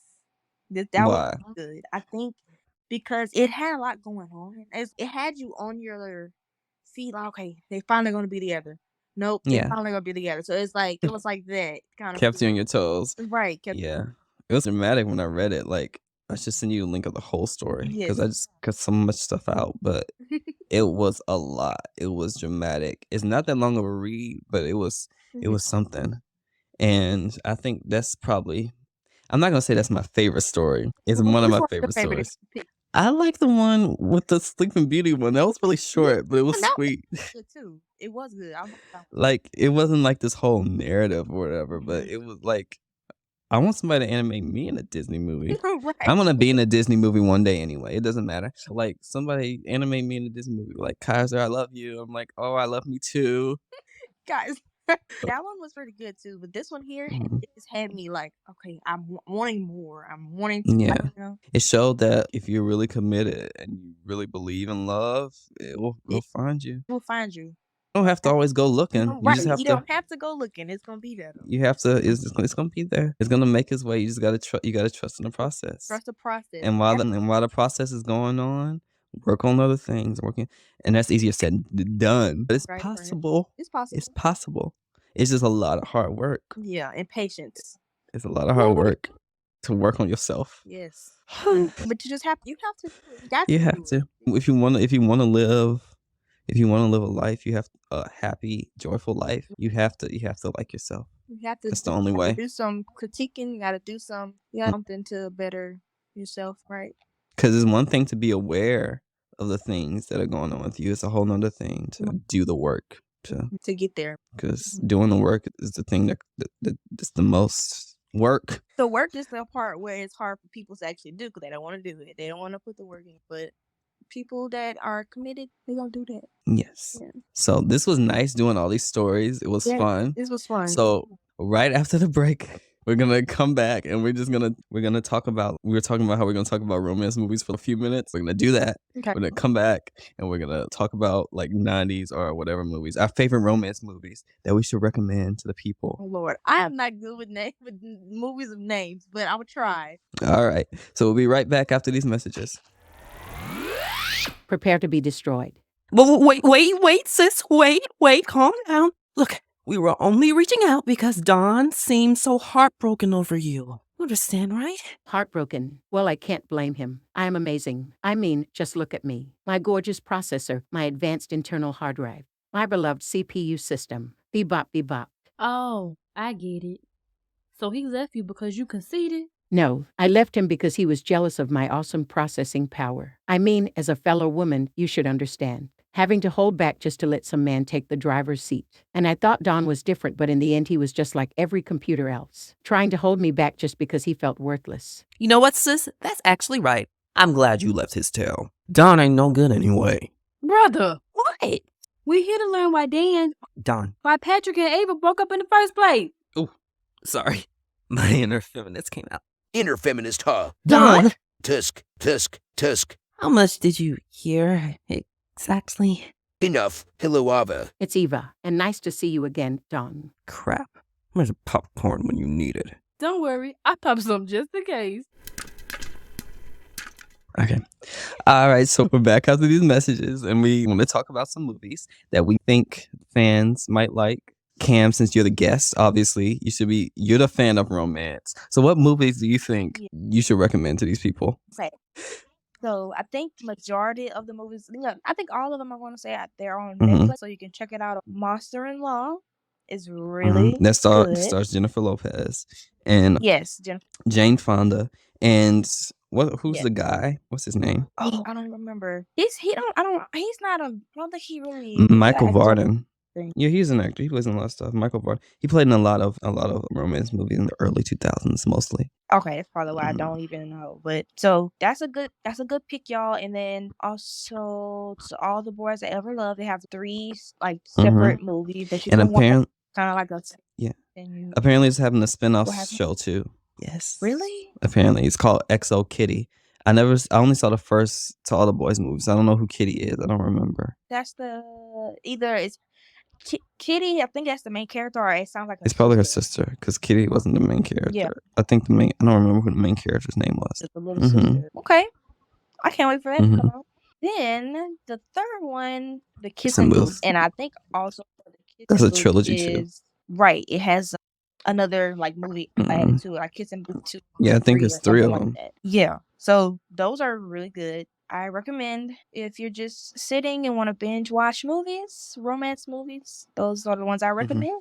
Go watch Titanic if you want to. You want a sad, long movie that you can find basically anywhere. Go watch Titanic and cry. Oh, like I said earlier, Pretty Woman with Julia Roberts and I have to watch it Richard myself too. Gere. Yeah, you should watch that movie. Pretty Woman is so good. They have this show called The Movies That Made Us. And they talk about Pretty Woman and how that movie was made. And it's so good. So you should watch that too. So watch Pretty Woman first and then watch The Movies That Made Us to see how it was made. Because they have... Okay, I'm going to have to write all this down. Gosh. Because they have one called The Movies That Made Us and they have one called The Toys That Made Us. The Toys That Made Us is the one that started the franchise. And they talk about all like childhood toys. You think of it, they probably talked about it like Teenage Mutant Ninja Turtles, Power Rangers, Hello Kitty, Barbie. They talked about all of them. Barbie. The Barbie one was the most interesting one. Most out of all of them, though. Barbie has a history. Barbie is something else. Let me tell you. Oh, Clueless. You ever seen Clueless? Clueless, is that one? It is a movie. It's a movie, and it had a TV show. Okay, I'm thinking about the TV show. Okay, yeah. The Clueless stars Alicia Silverstone, Paul Rudd is in there, Stacey Dash. You remember Stacey Dash? Yeah. Yes, I do. Stacey Dash is in there. That's less of a romance movie. It is a romance movie because it's based off a romance book. It's based off by Emma's a really good book. Emma by the lady who wrote The Pride and the Prejudice. Oh, how illiterate do I come on? If you name Pride and Prejudice. Who wrote The Pride? Let me search it up. I'm just searching up everything because I can't remember. Who wrote the Pride and Prejudice? I Pride. definitely don't. If there's one romance that you should watch, Pride and Prejudice, you should watch the 2005 movie with Jane Austen. Jane Austen is the lady who wrote the books. Jane Austen. Okay. Watch the Okay. 2005 movie with what's the name? What's the lady name? See, I searched stuff on Google and it just gives movie. Watch the 2005 movie with Keira Knightley. That's a really good dramatic retelling of the story. Or you should do both. Watch the BBC miniseries of the Pride and Prejudice. I had an English class where we were studying Jane Austen when I was in college. And so we watched a whole bunch of the stuff. And so the miniseries is so good because it basically adapts most of the book since it's a show that's 5 or 6 episodes. And it's really good. Sometimes they be boring, but that one was really good. And Kaiser, you can be like watching all kind of Clueless is the best adaptation of Emma ever. Like, I watched the movie and I enjoyed it when I first watched it, but then I read Emma and then I enjoyed the movie even more after watching it because it's like a modern retelling of that story. It's so funny. The outfits in that movie are so iconic. I have to watch it. So good. Oh, what else? Romeo and Juliet. You ever seen a Romeo and Juliet with Leonardo DiCaprio? Yes. That's a fun movie. We watched in high school. It was in ninth grade. Yeah, ninth grade. They had us watch the older version and then the newer one, and then I loved both. I loved that one was funny because they did a twist on it where it was set in like the 90s, but they were talking as if they were from like 13th century. Right, and I'm like, why did y'all do this? But it worked. Never Been Kissed. Have you ever seen Never Been Kissed? I watched that movie recently, like at the end of last year. It's with Drew Barrymore, and basically she plays someone who works at a newspaper. She works at the Chicago Sun-Times or something like that, like Chicago Sun-Times, and so she goes and investigates a high school and pretends to be a teenager again. So basically she goes to high school again and she ends up in a romance. It's weird because a romance with a teacher. This is so 90s because she's not a teenager, but he was falling for her when he thought she was. So that's problematic. But it's a good movie. Truly, it's a good movie. Drew. Ooh, I have another one. I forgot about this one. Because it's not necessarily, I guess you could say romance because it was, but it was like more like Bonnie and Clyde. Queen and Slim. Queen and Have Slim. you seen that? I never watched that full movie, but I know I know of that movie very well. It's a movie. Yes, it is. Oh, My Best Friend's Wedding, of course, with Julia Roberts. You need to watch that. Oh, I think I love that movie. And the music in that movie, the musical selection of that movie is just, it gets me in the feels all the time. I was talking to one of our coworkers. I'll call him Jay. I'm going to get him on the podcast one of these days. Jay, I told him I was going to do it. I don't have none of his contact information either. I'm just going to have to pop up. I told him today he's my favorite white coworker. So I know you I certainly did. I certainly did. But yeah, we were talking about My Best Friend's Wedding, and that movie is just so good. Like the music in that movie. Waiting to Exhale. You remember Waiting to Exhale with Whitney Houston and Angela Bassett, Loretta Devine? Yes, definitely. And speaking of that, I forgot all about that movie. That one's more about female friendship, but it has a lot of romance in it too. But yeah, I always love movies with like female friendship. Because men suck. She's All That. Have you ever seen She's All? That's with Freddie Prinze Jr. You remember Freddie Prinze Jr.? He's Fred on the live action Scooby-Doo movies. On Scooby-Doo and Scooby-Doo 2 Monsters Unleashed. Oh, he did. And he the lady who played Daphne, Sarah Michelle Gellar. She played Buffy the Vampire Slayer. They're married in real life. They've been married for years, for 20-some years. Oh, wow. I never knew that. So She's All That is a good one. They remade it and made a He's All That for Netflix. It's not that good. It's on Netflix? It's on Netflix. It's not that good. It's fun to watch. It's okay. I'm going to watch it. Because Kaiser be saying stuff not good and it be good. He's All That is not good, I promise. Runaway Bride. You seen that movie with Julia Roberts? Yes. So the guy who plays her love interest on that is the same guy who plays a love interest on Pretty Woman.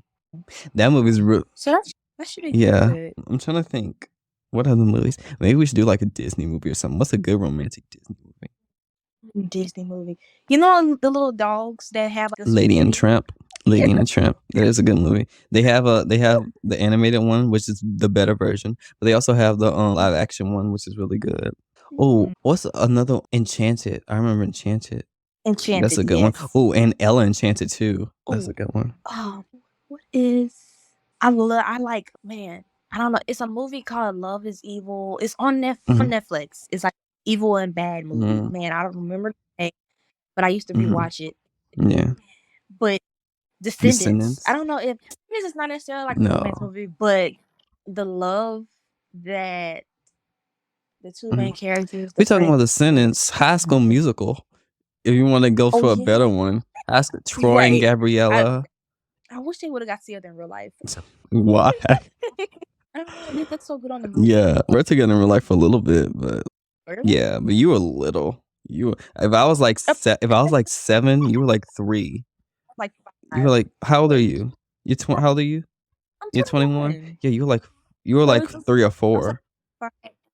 Yeah, 4, probably 4. Yeah, so you were. So I Probably you don't even remember High School Musical when it came out, do you? right when it came I out. remember it quite vividly. They would show that movie every day on Disney Channel when it came out. I got so annoyed. Bet they would. Because it was a hit. They would do it now. It's still Yeah, a hit. but you saw how they did it with Descendants, how they kept showing it every day.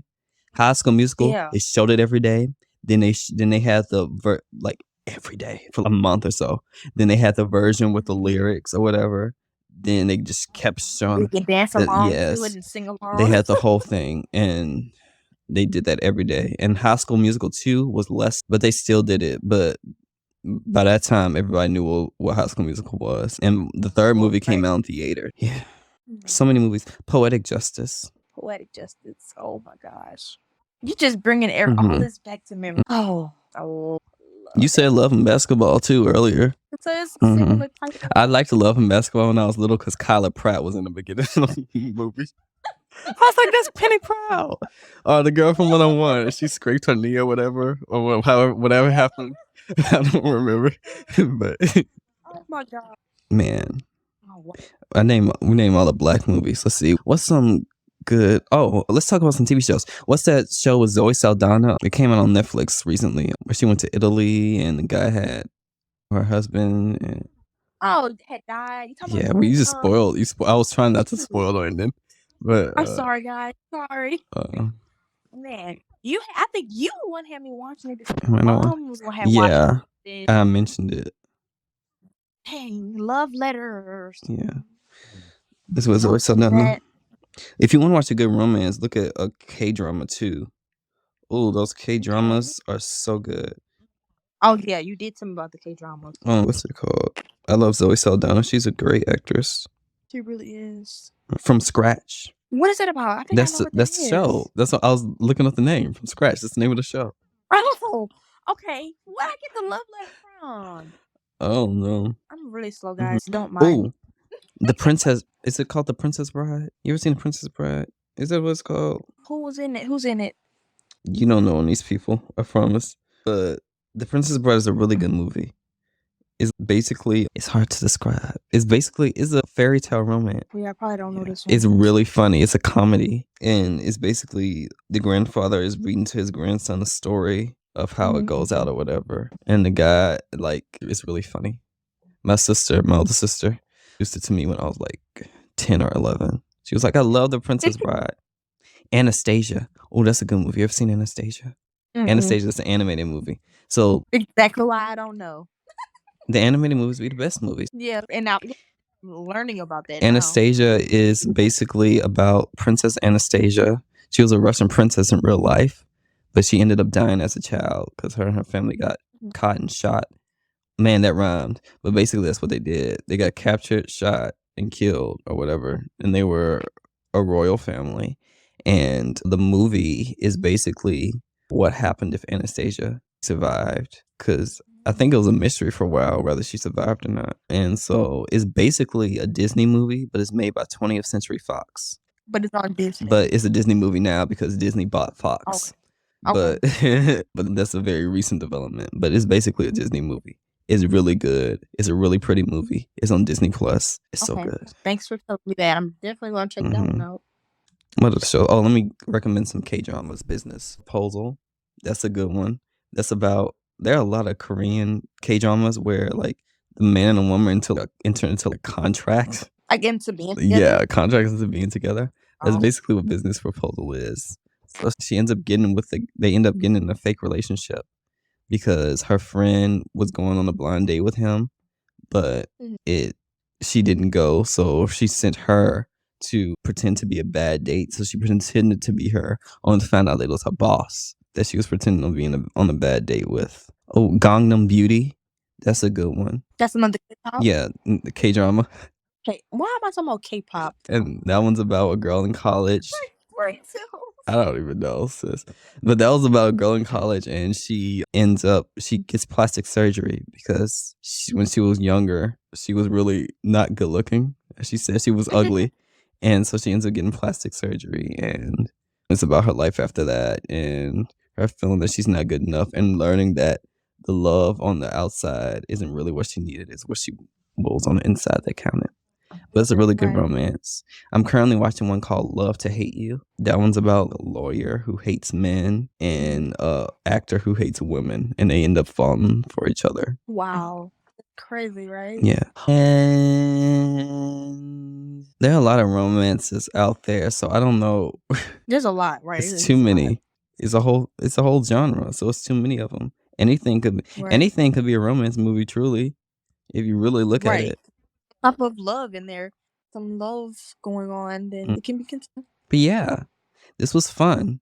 We've been recording for Yes. 2 hours and 41 minutes, which is long. Yes. But you're gonna have a I might lot. have a lot to edit because I got some segments to add in.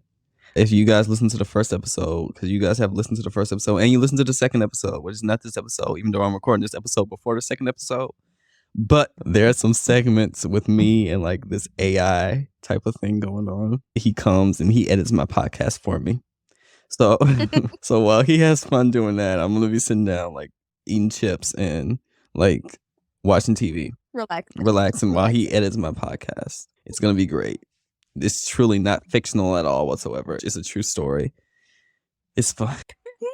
But yeah, so this was fun. This was great. Yes, we could do this again. We're gonna do it again. Did you enjoy yourself? Yes, did you? Yeah. I'm not used to talking for so long though. I know you. I was just gonna say, you don't even talk this much. At work I talk sometimes. At work is the most I talk ever. And then when I go home, I don't talk at all. I'm just See, you should talk more. I should talk You're more. smoky. I talk enough. How much more I gotta talk?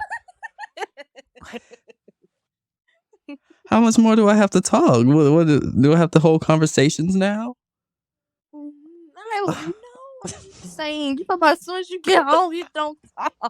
Because I'm tired of talking. I come from work and then I gotta talk. No, Now talking is I turning into my job. So I don't. Yeah, sure, you're gonna have to talk. I'm gonna have to find some more guests too. Yes, don't forget you can use camera. It's coming on. I got some other people that I asked and I have to get back to after all this stuff went down. But yeah. But my second guest, you're technically my third guest, but my second guest, we had to reschedule because we were gonna do it like a while ago, like last month. Because we were gonna do it the week before me and you recorded. And that's been like 2 weeks ago now. Yeah. So I gotta reschedule with her and then I have to get some male guests because we need some men variety. I'll get Jay and Drew to come on. Yeah, Drew. Jay I wonder what his behind the Harry talk about. Potter. You already know Lord. it. Does he talk to you about Harry Potter sometimes? Do you know he was into Harry Potter?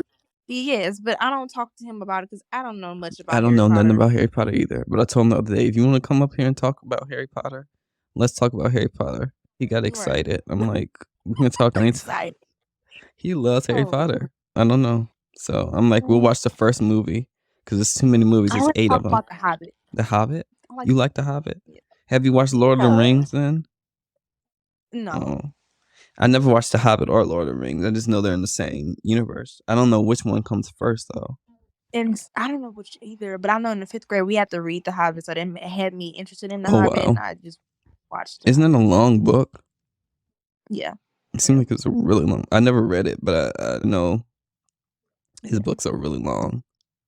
They were. I don't know why we would read that in the 5th grade. I don't know what honors class I was in or what type of, I don't know what I was in, but yeah, The Hobbit. What's a good romance book? I don't read many romance books. I read books with romance in them, but romance isn't the focal point. I read a lot of X-Men, and X-Men got a whole bunch of romantic. X-Men is a soap opera though, so I don't really read much. yeah, you don't, but you need to. Some Jane Austen books: Pride and Prejudice, Emma, Mansfield Park. Oh, what's my favorite one? I can't think of my favorite one right now. It's so good. Oh wait, Sense and Sensibilities. And my favorite one is, it's funny how this is my favorite one and I can't even remember the name. Can't even the name of. It's coming to me. It's coming to me. It's here. It's on Google. It's my favorite book. It's so good. I read that book so fast. It's one of her shorter books though. Persuasion. Persuasion. That sounds familiar So though. they made a Netflix movie about it. It's not good. It's a horrible adaptation. Persuasion. That's probably why that's probably what I'm getting from seeing it. If you read one Jane Austen book, read Persuasion because it's probably her best book, and it's one of her shortest books. Okay, I like to hear the shorter ones. It's only maybe 200 and some pages, maybe if that. I don't remember because it's been a year or two since I read it, but it's so good. I read it. It's been almost 3 years since I read that book because I read it in like 2020 when I first read it. It's so good. And I think you can get it for free. I think I got the book for free when I got it. But yeah, this was fun. This was great. We should. We're gonna do this again. We got to figure out what we're gonna talk about. We'll figure that out later. But it's gonna. This time I'm gonna pick, obviously, because when I have guests on the second time, I pick what we're gonna talk about, and I try to find something that is evocative of the subject that we just talked about. But we'll see. Okay. We will. I look see. forward to it. Thank you for joining us on this episode, Kim. Yes, thank you for having me. I'm glad that you had fun. I'm glad that I have so much to edit. Almost 3 hours worth of content. Have fun. Have a lot of fun. I cannot help with it. No. I have no idea. Yeah, but this was great. And so why don't you tell everyone goodbye? See you guys later. I hope y'all enjoyed. For real. Bye. Bye. I'm about to press stop. Thanks everyone for listening to the I'm a Fan of podcast. Don't forget to support us by leaving a review on Apple Podcasts and supporting our social media at... Well, I didn't make it yet, but you know it's coming. And if you didn't catch all of that, it'll be in the show notes. Next episode, I'll be discussing teaching with my sister, Kennedy Brown. Until then, we'll say, Michael's chasing Kimmy, you're chasing Michael, who's chasing you? Nobody. Get it? There's your answer. Y'all go watch My Best Friend's Wedding. It's so good. It's my favorite movie. See ya. Or hear ya. Or type ya. Oh, you can't really type it. Oh, whatever. Soon. Done. Eva. Done. Eva. ODONNN. Olivia. H. My love. How I missed you, my little computer virus. And how I missed you, my little outdated, one of a kind, at least in 1999 computer processor. Kissy kissy moi. MY kissy kissy. So there won't be any violence? I popped this popcorn for nothing. Aww. Wait, you're both so lovey-dovey now. What just happened? Just a classic case of miscommunication. I was always so proud of my Eva Weaver getting more powerful, but eventually felt left behind. I didn't want to hold her back, and so I let her go like only a man can, by pushing her away and acting emotionally unavailable until she decided to leave me out of her own volition. Oh, that's so toxic. No.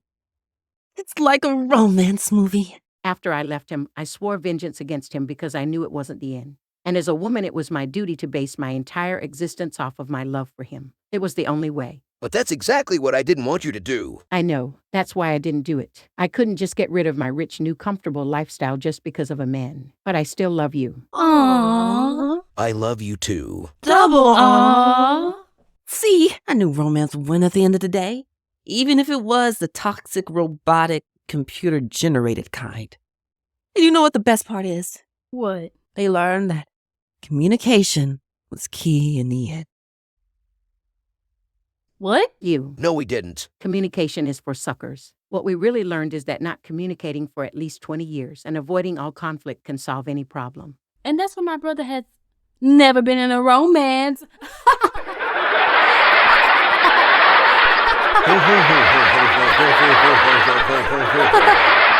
Hey, hurt. Let's see if they'll be together in the sequel. Losers.